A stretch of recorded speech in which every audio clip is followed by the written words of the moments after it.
কি কম দুঃখের কথা। তারপরে তো আমার গলা খিলে গেছে গা। এরপরে তো আমার বাসুরের রেগে চলে গেল।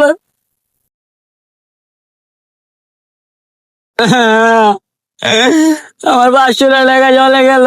আল্লাহ, আমার বাসুরের লেগে চলে গেল। আল্লাহ, আমার বাসুরের লেগে চলে গেল রে। কত কষ্ট করে 500 টাকা কামাইছিলাম, আমার 500 টাকা চলে গেল। এটা কান্দা থেকে দিই তো চলাই। কি ভাই, কি যে কান্দাছেন কেমনে? আমার 500 টাকা চলে গেল। আমার 500 টাকা চলে গেল। মানুষ বেটা 500 টাকা হারাই হালাইছে। ভাই কেমনে হারাইছে একটু খুললে কম তো। ভাই কি কম দুঃখের কথা, 2 বছর আগে 500 টাকা দিয়ে একটা লুঙ্গি কিনছিলাম। কি কন ভাই, দাঁড়ান একটু বয়ালই। এখন কন ভাই, এই লুঙ্গিটা 1 বছর পরলাম অনেক শান্তিতে। তারপর 1 বছর পর এই লুঙ্গিটা ফুরাইলো।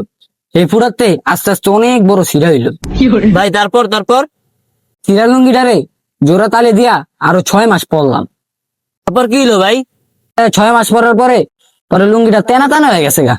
পরে আমার বউ কি করছে, এটারে আমার ঘরের গরমচিনি বানাইছে। আচ্ছা ভাই, সব বুঝলাম, তাহলে আপনার 500 টাকা কই গেছে? রাহেন আগে শুনেন। আচ্ছা কন শুনি। তারপরে গর্ভশ্রেণীর তেনা দিয়া আমার বউ ঘর পুষলো আরো 3 মাস। আচ্ছা বুঝলাম, তারপরে তারপরে তারপরে তো আমার গলা খিলে গেছে গা। একদিন আমার কাছে কল কিনার টাকা নাই। আমার বউ কি করছে জানেন? এই লুঙ্গির তেনাটারে জ্বলায়া ঘরের ভিতর ধুমা দিছি। ওই মিয়া কোন না হুন তো দিত, আপনি মজার নষ্ট হয়ে গেছেন। তারপর আর কি, আমার বউ কি করছে জানেন? এই পুরা সাইড লইয়া নদীতে যায় ভাসা দিছে। এরপরে তো আমার বাসুরের রেগে চলে গেল।